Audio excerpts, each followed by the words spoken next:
Halo semuanya, kembali lagi di Loyola Podcast. Oke, mantap banget. Nah, perkenalkan namaku Natasha Wibowo. Di episode ke-9 ini, aku akan jadi host untuk podcast kali ini. Nah, tapi udah kelihatan ya di screen kalian kalau aku tuh nggak sendirian.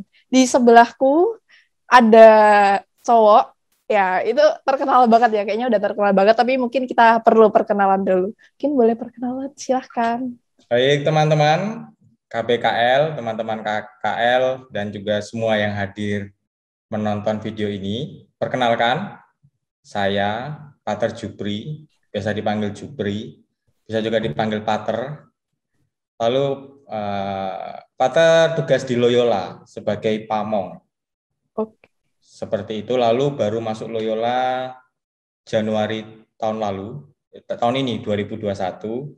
Ya di Loyola ya baru jalan 7-8 bulan. Oke. Menemani Angelic. Waduh, masih baru banget ya Pak Terjupri ini. Dan kayaknya kemarin Pak Terjupri barusan tahbisan ya, bener ya? Katanya sih. Iya, bener dong. Bukan katanya, itu fakta gitu. Tanggal berapa ya, kalau boleh? Ya, Tanggal... teman-teman kemarin Pater ditabiskan mendapat rahmat dari Tuhan dan juga diizinkan oleh Bapak Uskup.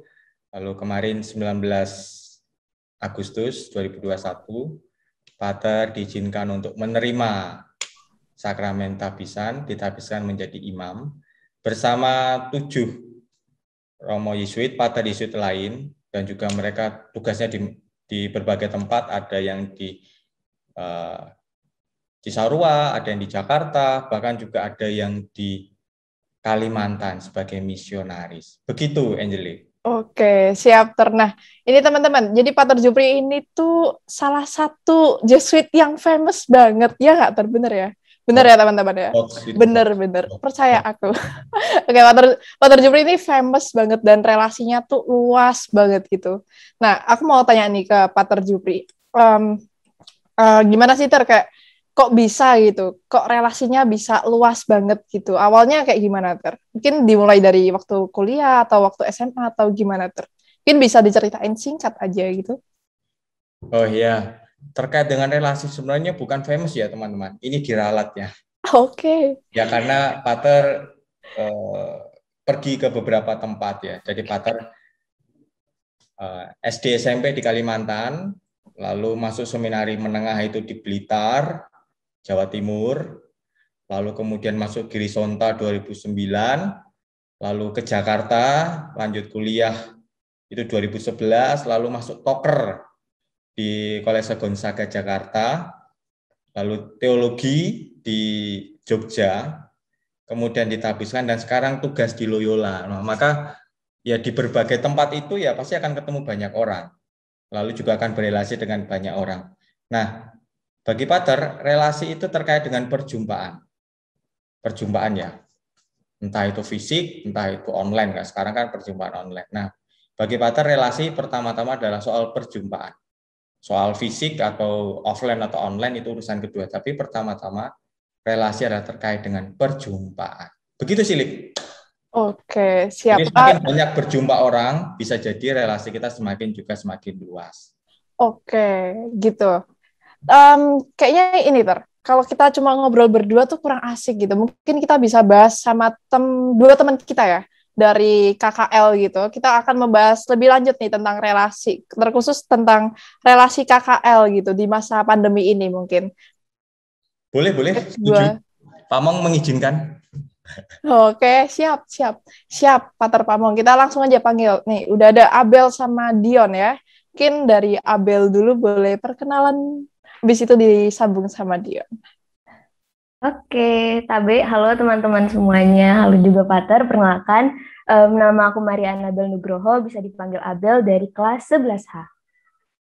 Oke, langsung lanjut Dion. Oh ya, halo semuanya, Pater, Angelic, KBKL semua, perkenalkan nama saya Dionysius Saputra Takandare, saya ini kerap dipanggil namanya Dion. Saya dari kelas 12C, absen 11 ya, saya anak SOS sekarang. Siap. Hidup anak SOS. Hidup SOS. Hidup nomor IPA. 1 ya. Hidup IPA dong. Bener ya? Oke, kita pas nih, cewek-cewek, cowok-cowok. Waduh, Yang cewek IPA, yang cowok sos nih. Oke. Aku mau tanya dulu nih sama Dion dulu ya, mungkin. Sekarang kan online. Online, kamu kegiatannya ngapain ya? Selain sekolah ya? Kalau sekarang ya, sekarang kan kita kelas 12 nih. Tentu karena sebentar lagi akan lulus dan akan kuliah, pasti juga aku kegiatan sehari-hari juga ya cari-cari informasi lah soal kuliah. Kemudian selain itu juga kan pandemi gini ya, harus hidup sehat. Aku nih juga tiap hari bisa dibilang tiap pagi ini udah olahraga terus ya sekarang. Terus selain itu juga karena tergabung dalam organisasi OHA juga mungkin ada ngurusin beberapa kegiatan yang bakal dilaksanain sama OHA. Kemudian juga ini kan lagi gencar-gencarnya regenerasi, jadi juga ngurusin soal regenerasi juga sih. Itu sih kalau dari aku di kelas 12 ini. Oke. Sibuk ya Dion ya. Kalau Abel gimana Abel? Enggak dong. Kalau aku di kelas 11 selain LOC, ya sama sih sibuk soal OHA sama ekstra karena lagi oprek kan, lagi banyak organisasi yang oprek. Terus kalau di luar sekolah paling ikut organisasi-organisasi di luar sekolah gitu sih. Oke, banyak ya. Pada ikut OHA semua, pasti relasinya juga luas banget nih. Soalnya kan kayak ceritanya Pater Jupri tadi ya. Pater kan banyak relasi gara-gara pindah-pindah nih. Pindah-pindah kota gitu ya, Ter, ya, bener ya. Terus kalau Dion sama Abel ini gara-gara ikut OHA. Kalau ikut OHA, salah satu benefitnya kita bisa nambah teman, guys. Nah, aku mau tanya ke Abel nih. Abel kan KKL 71 ya, Abel, bener ya? Dan kamu 100% online kayaknya. Belum pernah ke Loyola kan ya? Belum pernah sama Belum. sekali. Anak Loyola tapi belum pernah ke Loyola nih. Ya, sedih banget memang. Oke, aku mau tanya, kalau di online gini gampang nggak sih kamu kayak dapat relasi sama teman-teman satu angkatan gitu? Kalau aku sendiri ya dibandingkan offline jelas lebih susah online karena jarang ketemu gitu loh, kayak papasan tuh pasti nggak pernah kan. Jadi ya cara buat ngebangun relasinya itu ikut organisasi, ikut ekskul, terus karena pindah kelas juga kan jadi ketemu sama teman-teman baru. Cuma kalau dibandingkan sama offline, jelas online tuh jauh lebih susah sih buat bangun relasi. Oke, jauh lebih susah ya. Tapi tetap ini nggak sih, tetap punya teman banyak kalau di online gini. Ya, Kalau kamu sendiri, lumayan. Oke, aku juga mau tanya ke Dion. Dion, dulu kan kamu sempat offline ya, Yon? Berapa bulan, Yon? Kita berapa bulan offline? Berapa ya? 8 lah kemungkinan. Itu aja 8. Belum setahun ya, udah kena COVID nih, gitu, pandemi nih. Aduh. Oke, kalau di online gini, relasimu sama teman-teman gimana? Tetap masih klop? Apa udah senggang? Apa gimana nih? Kalau untuk circleku sendiri ya, maksudnya kayak pertemanan yang emang deket masih aman lah, nggak kayak lost kontak apa gimana. Cuma kalau dari relasi kan, ya kita kan sebagai KKL ini kan terkenal kayak sama angkatan atas atau angkatan bawah kan juga dekat. Maksudnya kayak kita mudah untuk berkomunikasi. Kalau online ini menurutku susah sih. Maksudnya akan sempat ngerasain offline tuh. Jadi kan sempat ngerasain juga bagaimana cara kita komunikasi sama angkatan-angkatan di atas kita.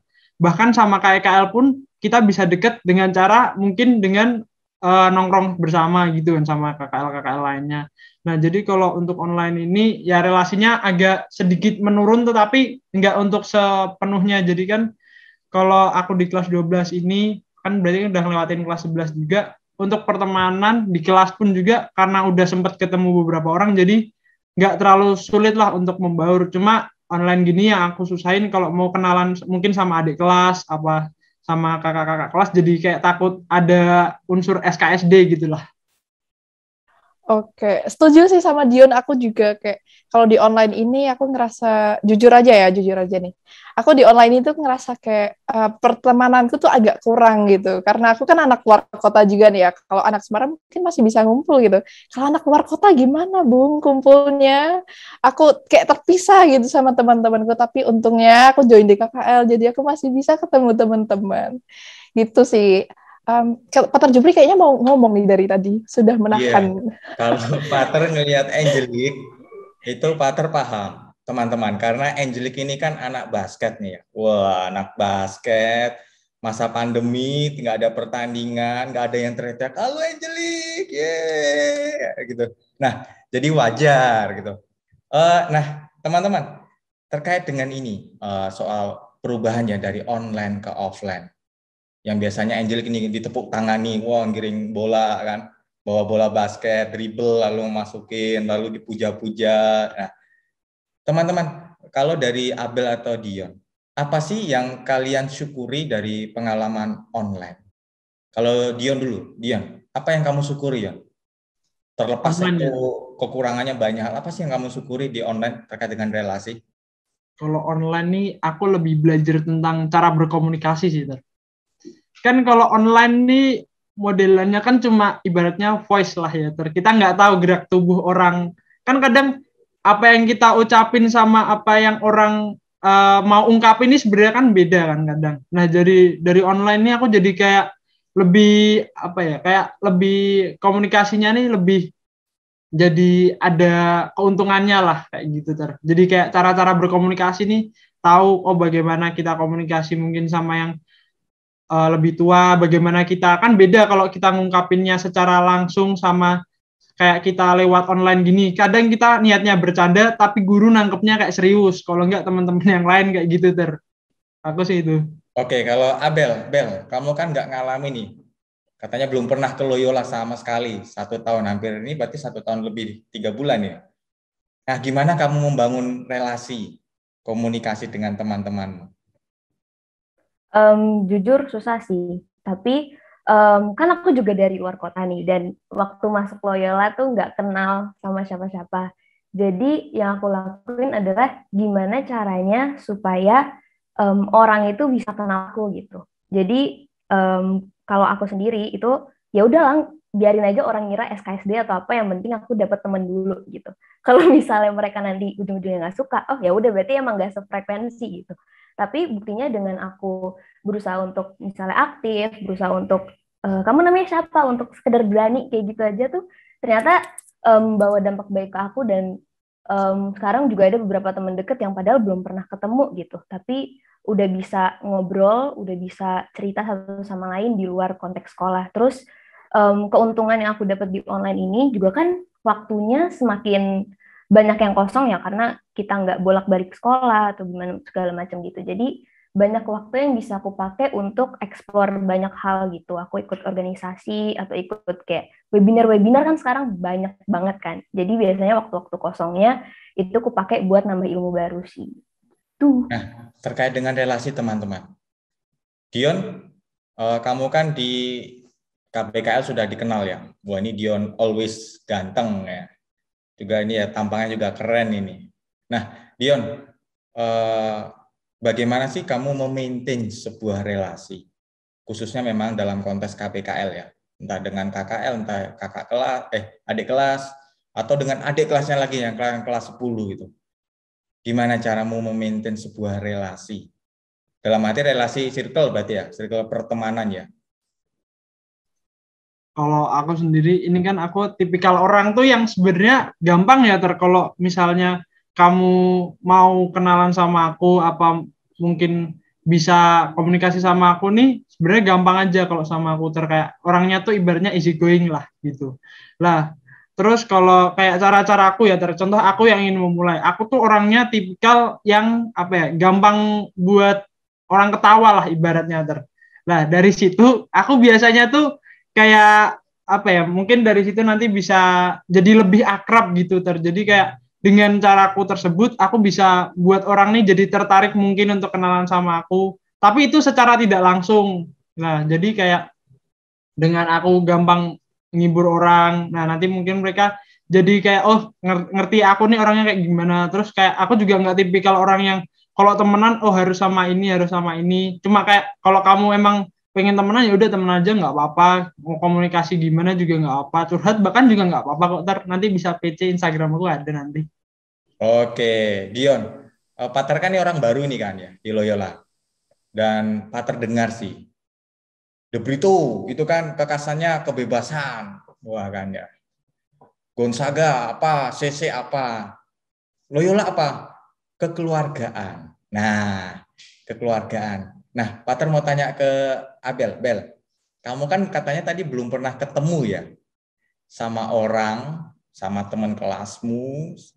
Kamu sekarang udah punya adik kelas Dan kamu juga mungkin belum pernah ketemu dengan mereka, tapi kamu berelasi dengan mereka, membangun komunikasi.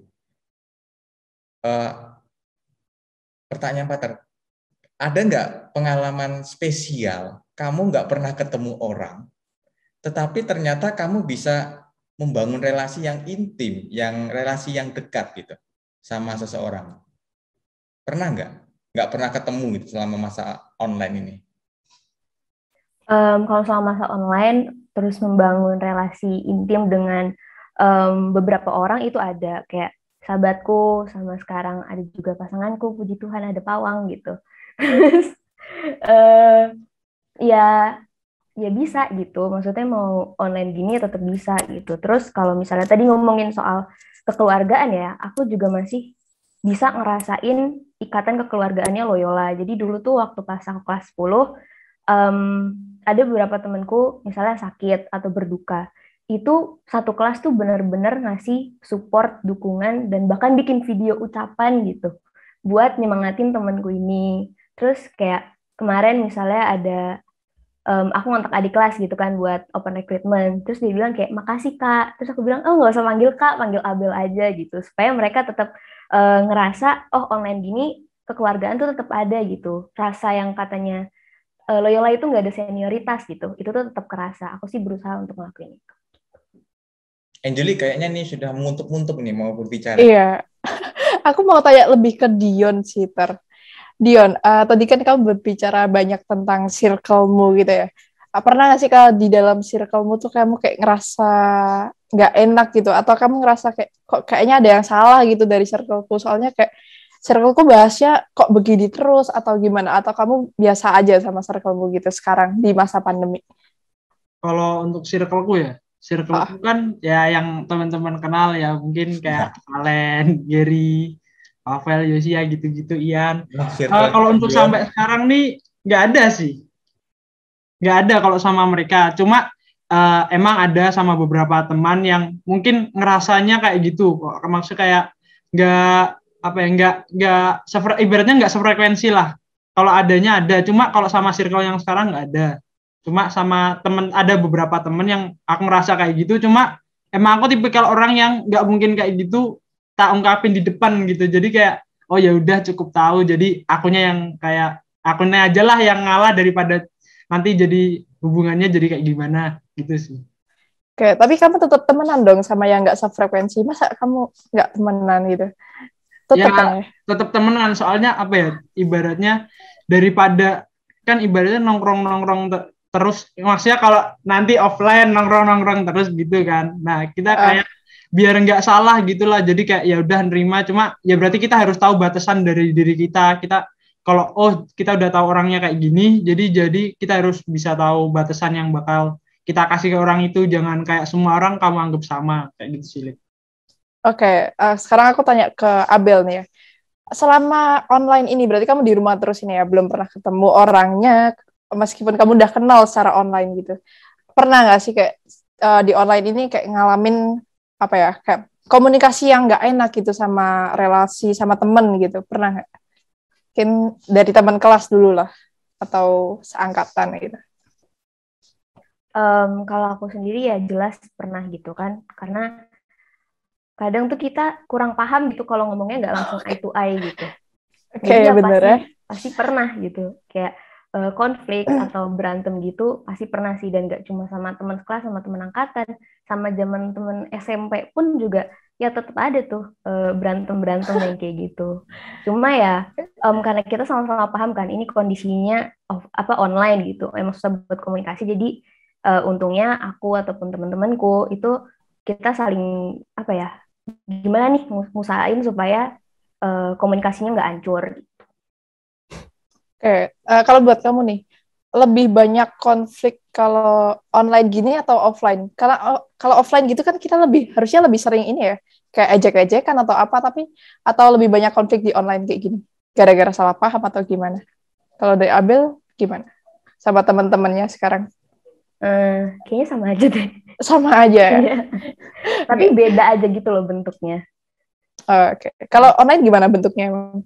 Ya, kalau online lebih ke kayak salah paham, kayak aku tuh maksudnya ngomong gini tapi dia beda gitu. Biasanya gitu. salah paham bahasa ya, itu paling sering ya kalau di online. Kalau Dion gimana Yan? Kayaknya kamu lebih sering konflik kalau offline ya Yan ya, kalau ketemu gitu. Mau tonjok-tonjokan kayaknya. Enggak Iya nggak ya? dong. Oh enggak. Enggak kok, enggak. Kalau aku nih lebih condongnya kayak ke online sih. Kalau buat konflik. Kalau offline gini kan kita bisa tahu ya orangnya kayak gimana. Jadi kayak kita tuh ngerti kayak oh maksudnya ini kayak gimana. Cuma kalau online gini kan kayak yang aku ucapin di awal tadi. Aku belajar akan komunikasi. Jadi kayak kadang nih orang nih maksudnya A, tapi kita bisa aja nangkepnya B, C, D gitu. Jadi kayak beda gitulah. Nah, jadi ini tuh kayak online sekarang nih kayak lebih ke membuatnya ini konflik ke komunikasi sih. Jadi apa yang mau kita utarain kadang nggak nyampe ke orangnya kayak gitu sih. Oke. Terus aku mau tanya ke Pater Jupri sekarang nih. Gimana Ter? Relasi yang dibangun secara virtual tuh gimana menurut Pater sekarang? Kayak pengalaman Pater gimana Ter? Lebih gampang atau lebih gampang waktu offline dulu? Karena Pater kan kayaknya generasi-generasi offline ya Ter ya. Mungkin bisa cerita dikit gitu. Baik, terima kasih Lik. Pater ini sebenarnya gelagapan ya, ketika masuk ke Loyola sebagai pamong. Ekspektasi Pater adalah namanya kolese kegiatannya banyak ya. Lalu rame orang, masuk ke Loyola itu sepi, sunyi, di ruang pamong sendirian. Lalu semuanya itu mulai dari ngajar pagi sampai siang itu online, depan kaca, rapat dengan wali kelas, rapat kepanitiaan juga online, rapat DKKL, CM juga online, misa pun online. Ya memang mengubah sih ya. Tapi yang Pater syukuri adalah ternyata kita bisa belajar metode berkomunikasi yang sama sekali baru. Pater cukup terkesan ya. Abel mengatakan bisa punya pacar walaupun belum pernah ketemu. Nah, ini kan sebuah hal yang baru. Berarti ada metode cara berkomunikasi yang baru. Si Dion, walaupun terbiasa dengan komunikasi offline, ternyata bisa beradaptasi dengan situasi yang tidak mudah. Walaupun juga tantangannya jelas ya. Soal penafsiran, menimbulkan kesan. Wah ini punya aku cuma ditinggal ini. Pater ngajar pun sama. Semua off cam. Nah, ini mikirnya ada macam-macam. Ini makan, ini tidur, ini mungkin sepedaan, atau mungkin ini main game. Nah, gitu kan. Atau disambi yang lain. Tapi ternyata tetap ada ada pengalaman-pengalaman yang meneguhkan. Pengalaman antar sharing para wali kelas, sharing para siswa, ketika Pater baca refleksi-refleksi kalian, oh ternyata ada yang positif. Ternyata pandemi tidak menutup kita untuk berkreasi, menemukan cara-cara berkomunikasi yang up to date lah ya, sesuai dengan konteks masing-masing. Abel, orang dari luar kota Semarang, jauh di sana, tapi ternyata masih bisa merasakan namanya kekerabatan Loyola, yang mungkin kita tidak pernah bisa tahu kalau tidak ada pandemi. Si Dion, dia menemukan cara-cara komunikasi yang membangun relasi yang baru, mengolah konflik yang dengan cara yang baru. Bagi Pater ini hal yang menginspirasi. Pater juga belajar ya, bagaimana cara berkomunikasi dengan teman-teman muda, orang milenial semua. Bagi Pater, ini yang Pater syukuri. Kita terbuka akan hal yang baru, kita terbuka pada proses belajar yang baru. Bagi Pater ini sih, jadi keterbukaan ini menjadi keterbukaan pada hal baru ya, keperluan untuk belajar menjadi sesuatu yang perlu kita garis bawahi dalam membangun relasi di masa pandemi. Begitu, Lik. Mantap sekali ya, Pater Jupri teguh, emang tidak dihiraukan lagi. Nanti terakhir ya, aku kan mau tanya, kolese kita, kolese Loyola ya, patron kita Santo Ignatius Loyola. Nah, gimana sih mungkin Pater bisa cerita, karena Pater tuh pasti katam banget nih sama buku-buku Jesuit tentang Indigo, tentang Ignatius gitu. Mungkin bisa cerita tentang mungkin Ignatius dulu waktu punya relasi sama teman-temannya, sahabat-sahabatnya itu, gimana cara dia maintain, gimana cara dia pokoknya berelasi sama teman-temannya gitu. Mungkin bisa cerita. Baik. Pater kalau dengar ceritanya Dion dan Abel, Pater jadi teringat 3 sekawan dalam pengalaman Ignatius. Ada Petrus Faber, lalu Ignatius, lalu yang ketiga adalah Franciscus Xaverius. Ini 3 sekawan. Ceritanya adalah ketika mereka kuliah di Perancis ya. Ignatius dari Spanyol, Franciscus juga dari Spanyol, keturunan Bas, lalu Faber. Nah, 3-nya orangnya unik. Franciscus, orangnya itu energik, penuh semangat. Oh, pokoknya anak muda, idealis, punya ambisi. Lalu dia punya cita-cita untuk apa? Untuk mengembalikan nama besar keluarganya yang setelah perang saudara kemudian kalah, popularitasnya turun. Lalu juga jatuh miskin. Tapi kemudian di situ juga ada Faber, orangnya melo, orangnya baik hati, ramah, tapi punya rasa skrupel. Sedikit-sedikit, rasa bersalah, rasa tidak enak. Nah, lalu ada Ignatius yang paling tua. Udah paling tua, mantan tentaranya kemudian kalah perang.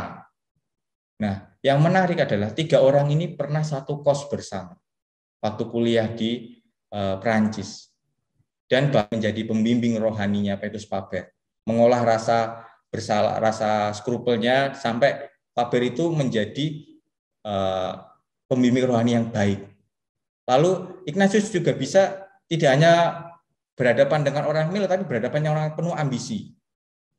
Penuh ambisi, tapi juga miskin. Nah, seperti sulat kan. Nah, kemudian dia bisa menaklukkan hati Franciscus. Dan bagi Pater, caranya apa? Ternyata yang digunakan cara Ignatius adalah menyentuh secara personal, mengajak ngobrol. Dan bukan hanya ngajak ngobrol, kalau dalam praktek Ignatius membantu kedua temannya ini membiayai kuliahnya. Ignatius pergi mencari uang, cari donatur, kemudian untuk membiayai Faber dan Franciscus hingga selesai. Sehingga ada yang mengatakan Franciscus Xaverius dan Faber itu hidup dari kantong yang sama. Maksudnya adalah kantong Ignatius untuk biaya hidup mereka. Lalu itu berlanjut terus, dialog personal, perjumpaan personal, kemudian kedekatan hati itu terbawa sampai ketika Franciscus diutus ke Jepang, ke Cina. Yang dikenang oleh Franciscus Xaverius adalah Ignatius, nama Ignatius. Lalu kemudian itu sebagai kenang-kenangannya, walaupun setelah itu nggak pernah ketemu lagi kan mereka meninggal. Tapi ada kedekatan. Maka teman-teman pernah dengar namanya Amigos NL Senior gitu.